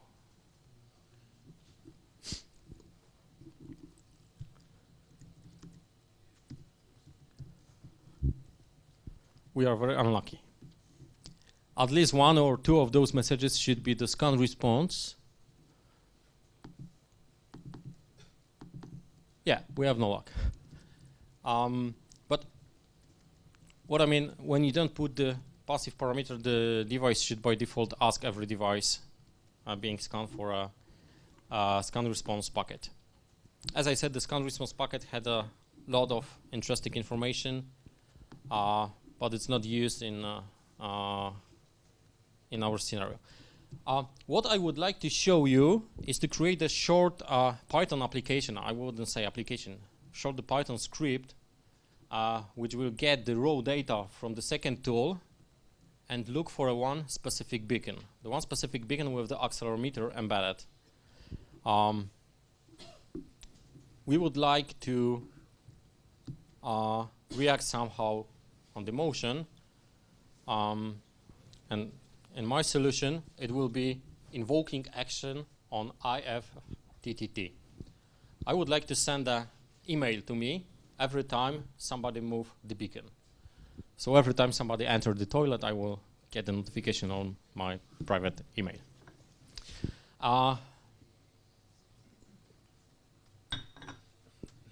Yeah, let's run this.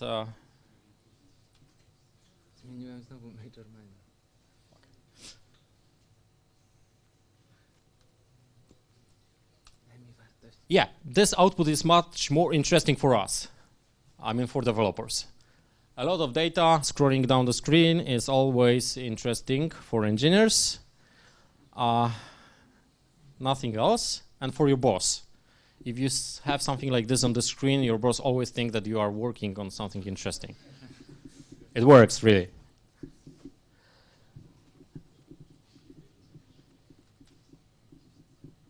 Yeah, so I stopped this, and right now you can see tons of numbers. This is the raw advertising frame which was received by this, actually by this PC.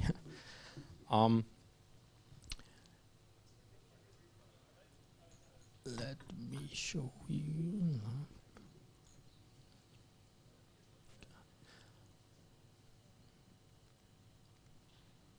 Yeah, on our web page, in the support, you can find a detailed description of how advertising frame looks like in details. Yeah, so we can see the first 9 bytes are a constant preamble. Nothing interesting for us, just a few bytes defining iBeacon profile. So scrolling down, yeah, we can see that there is a proximity UUID. This is the 16-byte identifier I mentioned before. And this is very important identifier in our use case. Can I have the beacon? Yes. This is the motion beacon.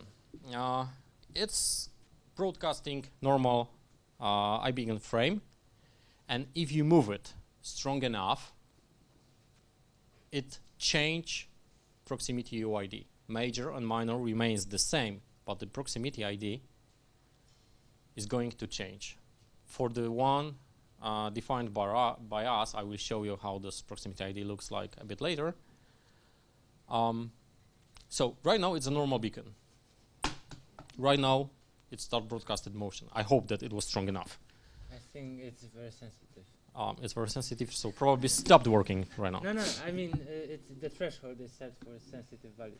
We will see in a few seconds. Yeah.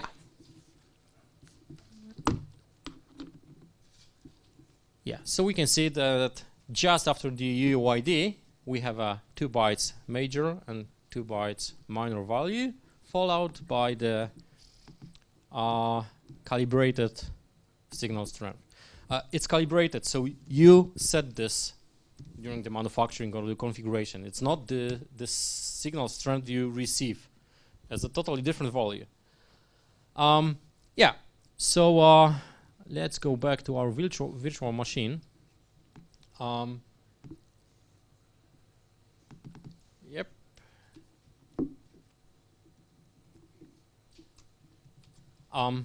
The whole idea behind the script is to get the standard input from this tool, process this input, make kind of the parsing, split the iBeacon format to different values, and try to find the motion proximity ID. I will switch to my presentation for a second.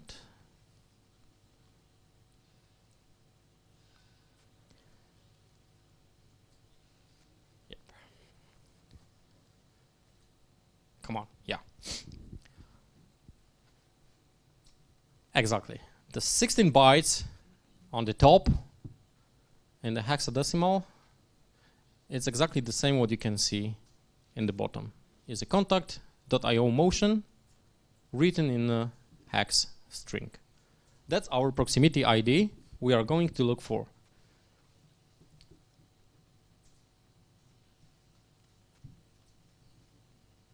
Yeah, so our application is making a lot of buzz for your boss, a lot of screening stuff.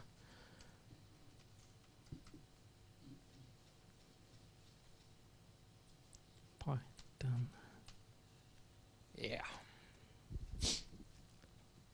Yeah, and that's great. This is a very simple parser which splits the frame I received into many, many different values.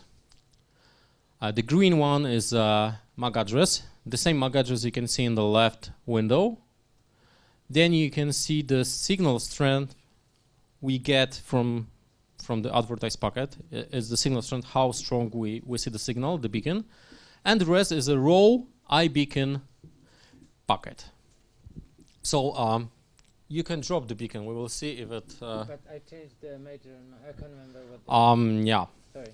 Marek is constantly changing the major and minor values, so I have to make some tweaks to my scripts. Yes, you can see the default beacon and the default and the motion beacon, and I put the major and minor values. So if you could please tell me the right one, I'll just change them. Yeah, the hackathon is a constant improvisation.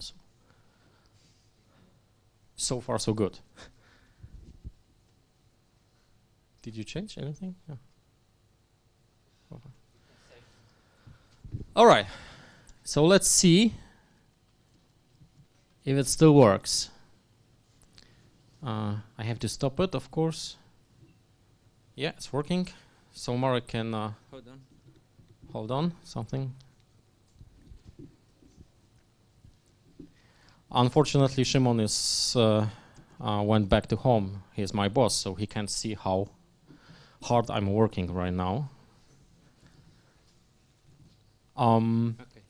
A few interesting stuff about these beacons, that they not monitoring motion all the time, because we will probably kill the batteries. So you have to turn on the motion sensing every time you would like to use it. It will be on for 1 hour.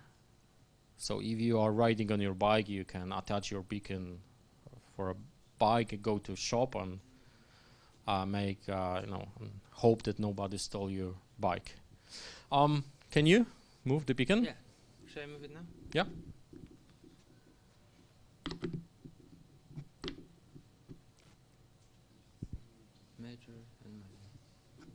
It's working?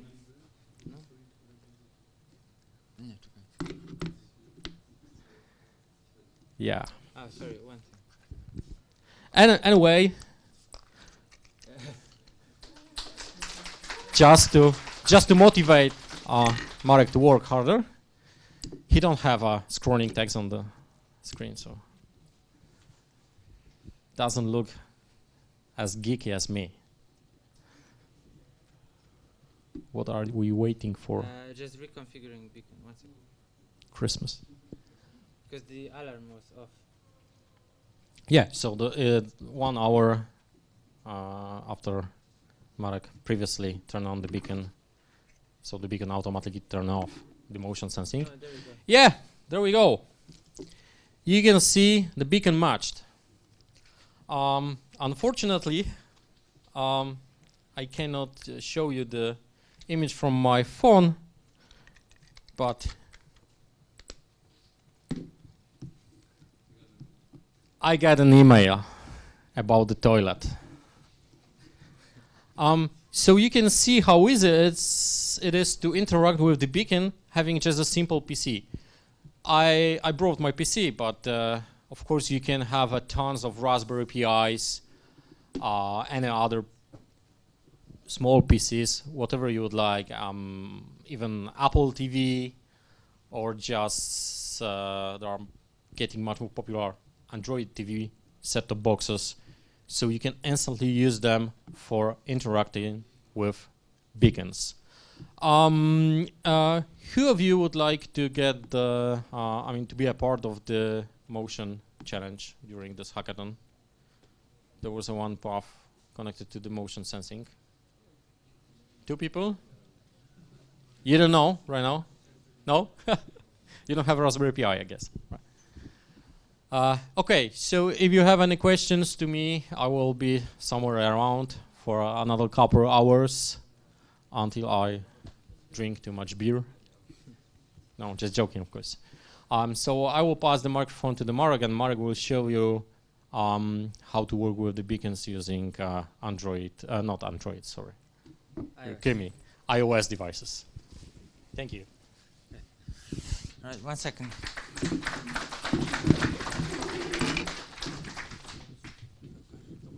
Przepiąć się na HDMI.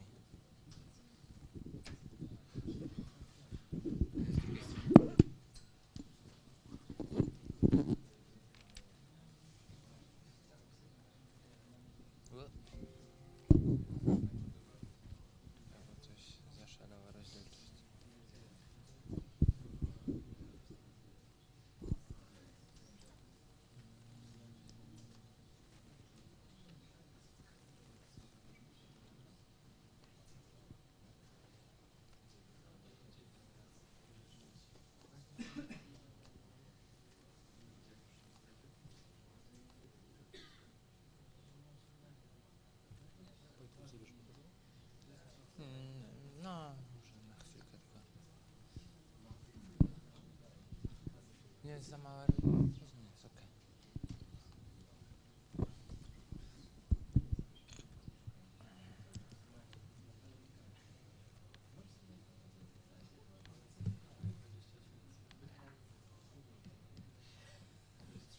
Widać układ?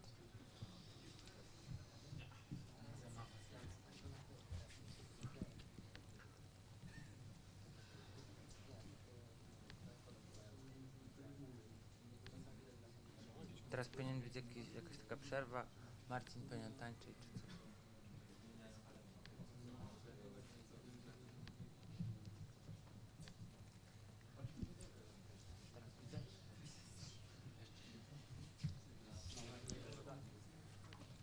Bo nie chcę za dużego, bo ja nie będę znowu widział. No.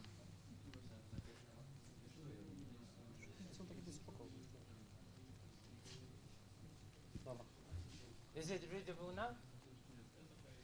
Dobra.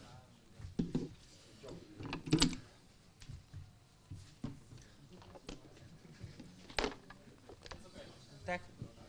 No dobrze.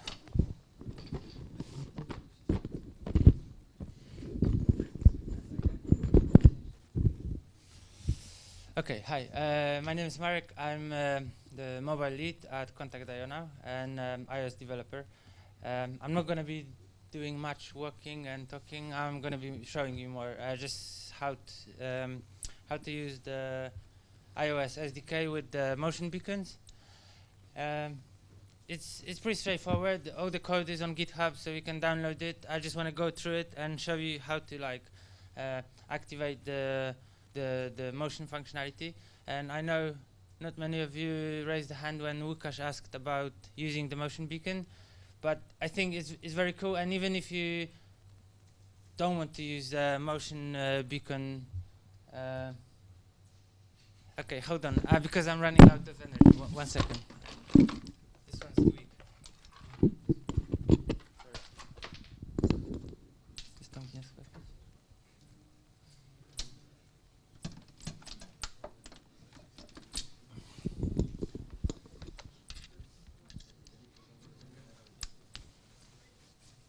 Right, I'm back.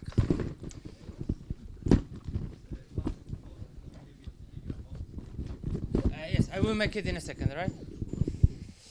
Okay, so even if you're not planning to use the motion beacon and just using the normal beacon, I advise you to, after this presentation, to have a chat with me and get the motion beacon, because it doesn't really change many use cases for you, but you can, on top of your head, you can come up with the motion functionality at some point, and then it might be too late to carry on. And using the motion beacon with the iOS SDK is very simple, so you can run it in just a few clicks.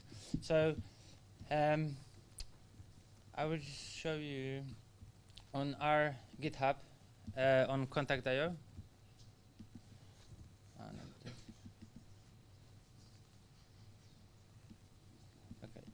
If you go to github.com/Kontakt.io, there is a Kontakt.io SDK workshop repository, and the part 5 is what you're interested in. The other part 1 to 4, they are just basic example how to use the beacons with the Kontakt SDK. It's Swift code, so it should be readable also for maybe non-iOS guys, because Objective-C might be a little bit harder to read. Okay, so example number 5, that's the, I'm supposed to make the font bigger, 1 second. Is it better now?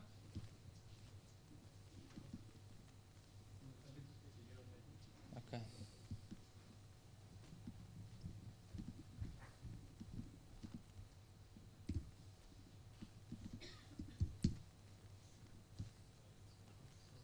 Is it better? Okay. So, all right. That's the code you will see. Oh no, sorry, we switched the windows. This one. That's the example number 5. In here, what's happening is all we're gonna do is we're gonna start looking for the beacon. To do that, you need to initialize this device manager class and just start discovering devices. 2 functions, and then in a delegate method, you need to implement the discover device and just look for the device. Here I'm using the unique ID you can find in the back of this beacon. It's 2G7W. What's going to happen here, I'm just going to change major, minor values and set the motion detection mode to alarm. The other one is counting, but it's not very useful. The best one, I guess, is the alarm mode. So if you want to set it into alarm mode, then that's what you're looking for. Then initializing connection, and then just writing configuration. Even if you're non-iOS and you just want to reconfigure the beacon, you can use this code just by replacing the unique ID and just compile it and run it on someone else's maybe iOS device, just to have the beacon set into the alarm mode. Okay, so what I'm going to do now, I'm just going to run this example on my phone. there is no interface, so all you're looking for is the logs. I'm just going to make the logs maybe a little bit bigger.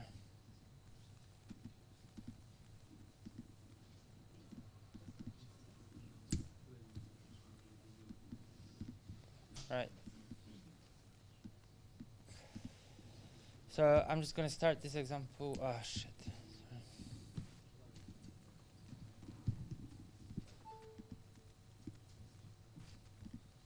Sorry. Right. What's going to happen here is I'm just going to change the major and minor values and set to detection mode to alarm. That's it, basically. So it's going to launch now. And in the logs, you should see that we found 97 devices, contact devices, and now that the configuration was applied successfully. Okay, so now if I would just switch to the tool we're using for scanning internally, you can see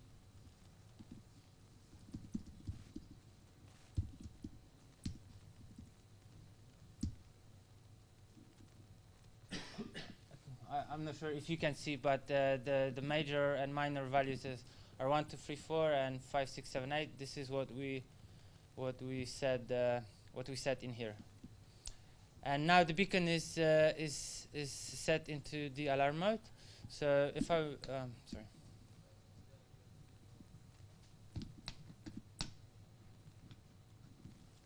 One more thing, because I changed the values. 1 second. You can see the motion count increment. Let me just run this example again.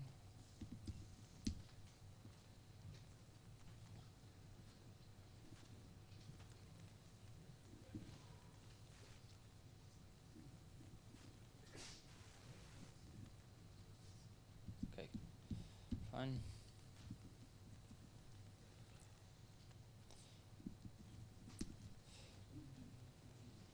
Okay, if I move the beacon now, you see there is this other advertising with the proximity UID UCAR set. I think it's Kontakt.io motion. It doesn't matter. You can use all you're interested in is this value for B. It's in an example as well. Okay, if I will stop it, I have another example now. It's very simple. It's here. Okay, so what's gonna happen is in here is we're using the beacon manager is the class to monitor or range beacons as an iBeacon format, not for management. Like in this example, we use the devices manager. Devices manager class is used. It's all in documentation, but it's basically used for managing devices. The beacon manager is used for monitoring and ranging the beacons. So in here, all we're gonna do is initialize the beacon region with secure proximity. We're gonna, as the major and minor values, we're gonna use the ones we configured the beacons with. And then, just in case, I like to do it, I'm stopping all the other regions as they are persisted in the system. So just in case, I like to stop them. And then I'm gonna start monitoring for this particular region. In here you got some callbacks. They just describing each state of the beacon monitoring functionality. So if it's gonna change the location authorization status, the monitoring will start or fail for some reason. You can see it here. But this one is the one we are interested in, is the did enter region. As we are monitoring for the region, even if the phone is locked or your app is off, the monitoring will be saved on the system level, and iOS, when detecting the beacon we specified, will wake up your app and perform some action. So iBeacon support is very cool on iOS, as your app doesn't have to be running, even if you kill it manually, and the beacon region will appear, or you will appear in the region. The system will wake up your app, and then you have I think about 20 or 15 seconds to perform some actions in the background. Depending on the different background modes you can set on top of that on the application, you can even start, for example, when you want to have a user managing your beacons, your user of the app managing your beacons. So for example, applying an extra configuration on your beacons, and your app have a background central state selected, and Apple approves it, because it's not easy. They're being pain in the ass about it. But if it's all going to happen, then you can use your users as the I would say ants to apply or to change the configuration of your beacons in the background without even them knowing they're doing it. Okay, so this example, as I said, we're going to start monitoring for this particular region. And then when we enter the region, so for example, if I move the beacon, then the beacon will start broadcasting the different proximity UID. So let's say it will be like a new region. And then we should get a call by the system into this method, did enter region. And in here, I didn't use IFTTT, but it's very simple. The IFTTT trigger we used is called Maker. I can show you. You can use it for the hackathon. It's very cool. It's very simple to use, and it's actually, let's use it maybe. If you don't mind doing me configuring the event, we can do it instead of HTTP bin. So basically, what Maker is, this is just a URL that you trigger. You can put in some values. It's crazy, but you can set only 3 parameters, and they call it value 1 to 3. Very original. But then you can use this endpoint to trigger one of thousands, or I don't know how many they have recipes now on IFTTT. Let's do it together.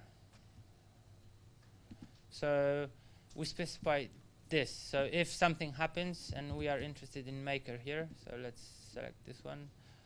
Yes, we're gonna receive the web request, so we're gonna call the URL. Event name, let's just call it BeaconValley Hackathon. That's it. Then we can use one of, as I said, here we have a few hundred, but I guess there are, if we select all channels, there are like billions, gazillions, I don't know. We can be original or not and send an email. So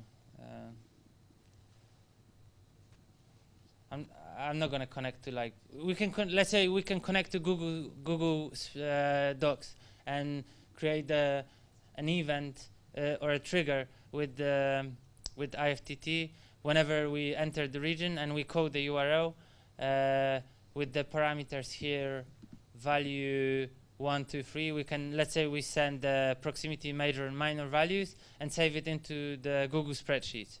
And this can all happen with the ease of use from IFTTT. But for this example, I'm not going to spend too much time doing it, so let's just use email. Send me an email.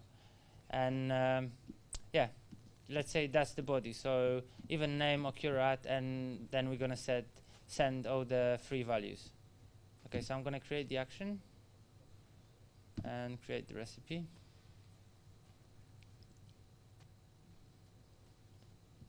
Okay, so yeah, that's our event name.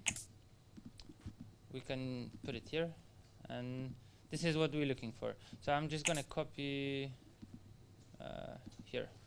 I'm just going to copy that URL, paste it into our method, and we can say send let's say value 1.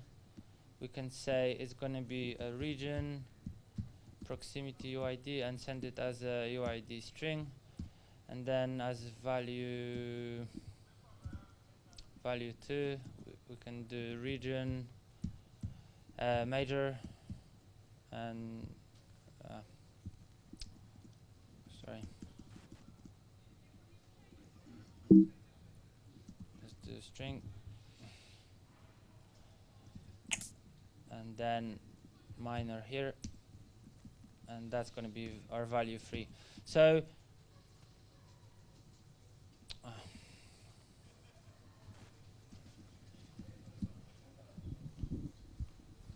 okay, let's force it. Okay, so what should happen is when I run this example, we're going to have an app that's monitoring for the beacon region.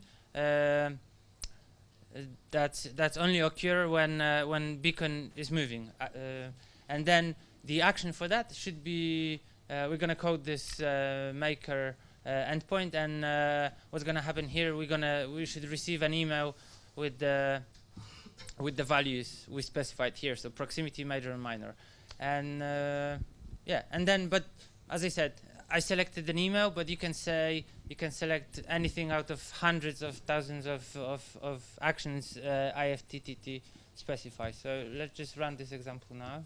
Hold on. So I'm running the other one as well. Let's just run this one.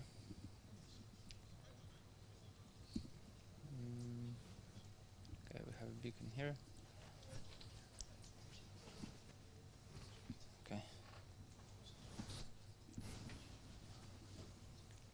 Okay, so state 2, by the way, here means we are not around the beacon. So let me move the beacon around. It's gonna. Okay, it's already happened. So we did enter the region, and now I hope I'm gonna get an email.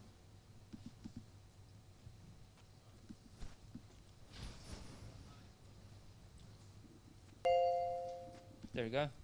Okay, so yeah, there we go. It's extra data here. So we just received an email with the name and proximity, major and minor. And as I said, just to hook up like a third-party software, like I don't know, Google Docs, whatever you want to use. Even you can set up even with you can set it to work even with like lamps or basically anything on the internet. It's very easy, and with toilet. yeah, with the example I posted, you can make it working with any third party in just a few clicks. So I strongly advise for you to at least have a look on the motion beacons for the hackathon, because it's an extra value you're not getting with the standard beacons. Yeah. One important information to all of you: you get the dev kits, and those dev kits are running 3.1 firmware inside. It's the software without the security features we announced some time ago. I strongly recommend you to upgrade those beacons to 4.0. 4.1 is 4.0 is the latest software. It encrypts all the communication between the beacon and the SDK. It makes the beacon much more secure. So I think that that's the stuff most of you will prefer. That's all from our side. You can always get in touch with us. If you're looking for the code, just to remind you, go to github.com/Kontakt.io, and there are 2 iOS repositories. One is for the workshop code, one is for the SDK itself.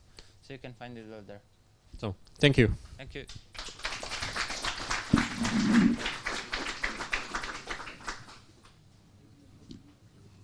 Słuchajcie, teraz jest ten moment, kiedy będziemy zweryfikować, jakie pluginy są na sali. Proszę Cię, Konrad, możesz Marcina poprosić?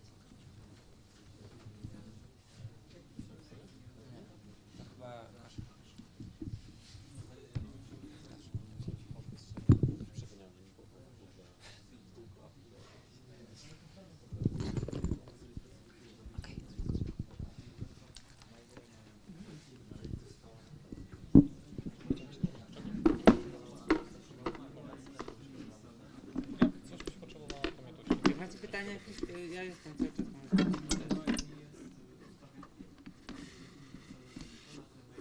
Ale które? Znaczy nie, UID na nie motion, to możecie sobie ustawić na cokolwiek, co jest w formacie UUID. Czyli macie, nie wiem, 128-bitowy int. Praktycznie niepowtarzalny. W każdym razie, i to możecie sobie też zmienić. Major, minor też, a propos. Tylko w tym przypadku tego akurat motion beacona, którego mamy, nie mamy w tym momencie opcji do zmiany tego proximity, które jest do konfiguracji, ale możecie monitorować po majorze, minorze, a może w przyszłości będzie po prostu tak jak się ustawia zwykłe proximity, możesz sobie zmienić, tak samo może motion będzie też można zmienić. Okay. Round of applause. Thank you very much, guys. Applause. Moving on to the next section, we're about to get lunch and refuel for the hackathon itself. But before we do that, we need to get into teams. And we're going to check if all the teams that have registered are actually here. So I'm going to read out the names together with Asha. Okay, please excuse my pronunciation. Okay, Mahumito. There you are. Okay, good. Hackers don't see. C sharp, sorry. I'm not a coder, so, okay. Another line of code. There you guys are. Okay, there you are. 8-bit heroes. One hero, okay. Moving on. Drużyna Wojtka. Nawet Wojtka samego nie ma. Oszukał nas Wojtek. M. Karepski. Jest, dobra. French B-Connection. There you go. Beacon. Beacon. Okay, so this is one team. You're joining together. You're joining forces. Okay, great. There's a team that speaks my language. Here for beer. There you go. Roztańczone bimbałki. I know these guys. Where are you? Are you here? They're probably sitting in the other room. Bacon. Yes. I'm joining the Okay. So Bacon is joining Beaconize Me.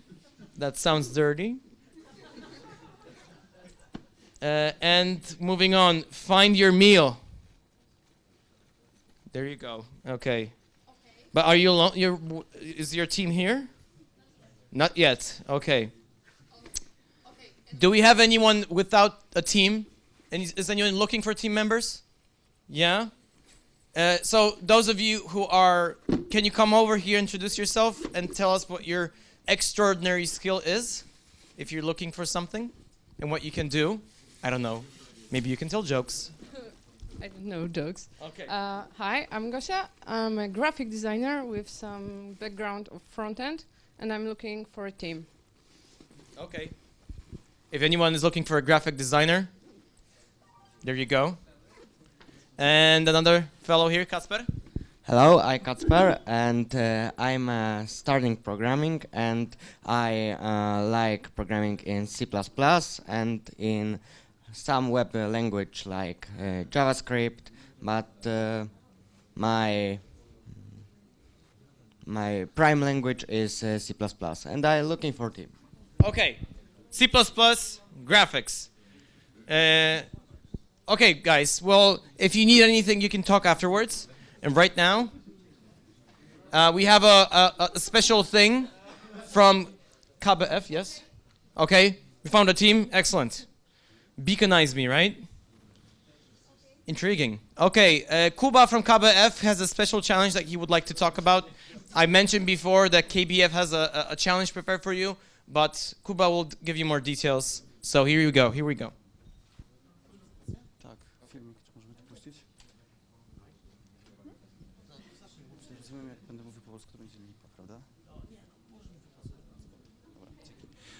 Cześć, ja może zmienię język na wygodniejszy dla mnie, ale sam challenge będzie po angielsku. Chciałem się krótko przedstawić, nazywam się Kuba Kulasa, pracuję w krakowskim biurze festiwalowym, w dziale literackim konkretnie. KBF jest jedną z największych instytucji kultury w Polsce. Organizujemy największe festiwale w Krakowie, no i takie o randze europejskiej czy nawet światowej, między innymi Festiwal Muzyki Filmowej, który jest największym tego rodzaju festiwalem na świecie. Sacrum Profanum, najważniejsze festiwale literackie w Polsce, między innymi Festiwal Konrada. Jesteśmy też operatorem tytułu Kraków Miasto Literatury UNESCO. Jesteśmy jednym w tym momencie z 20 miast literatury UNESCO na świecie. Jesteśmy operatorem Centrum Kongresowego ICE Kraków. Organizujemy też duże wydarzenia w mieście typu Sylwester, wianki. No więc jesteśmy takim kombinatem łączącym kulturę, łączącym też biznes i też staramy się coraz bardziej zbliżać się do branży technologicznej.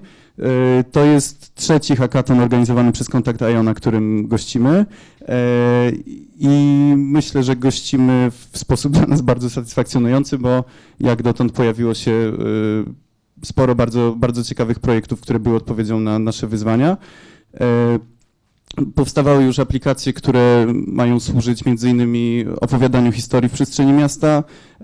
Taką aplikację prezentuje właśnie Kolektyw, który był gościem pierwszego hackathonu w zeszłym roku. Powstawały aplikacje, które miały pomagać udostępniać treści w bezpieczny sposób w określonych miejscach. Powstawały też aplikacje, które miały zachęcać ludzi do zwiedzania miasta na przykład i nagradzać ich przy pomocy technik grywalizacji. I chciałem wam zaprezentować jedną z naszych akcji, którą zrobiliśmy w tym roku na Światowy Dzień Książki 23 kwietnia, która miała właśnie zachęcać ludzi do czytania. To jest taka prezentacja, która opowiada, to jest taki case study tak naprawdę i po tym filmiku jeszcze kilka słów może opowiem.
Może jeszcze powiem, o co nam chodzi, bo tak naprawdę, jak widzieliście, udało nam się zorganizować czy zrealizować skutecznie kampanię społeczną, która odpowiadała na takie dwie zdiagnozowane kwestie, czyli to, że ludzie czytają, jeśli ich bliscy czytają i to, że ludzie czytają, jeśli wiedzą, co czytać. I wykorzystując te mechanizmy udało nam się zaangażować setki ludzi do tego, żeby dzieliły się ze swoimi znajomymi i zachęcały tym, że czytają i żeby zachęcały ich do czytania. I chciałbym was poprosić, żebyście spróbowali wymyślić jakiś mechanizm czy narzędzie, które pozwoli wykorzystać tę całą ideę, tę całą markę, którą zbudowaliśmy, właśnie do tego, żeby jeszcze skuteczniej zachęcać znajomych do czytania, może w ramach określonego kontekstu miejsca, w określonych przestrzeniach. Nie chcę wam za wiele narzucać, jeśli będziecie mieli jakieś pytania, sugestie, prośby o dodatkowe materiały, chętnie się z tym z wami podzielę po prostu w jakimś mniejszym gronie.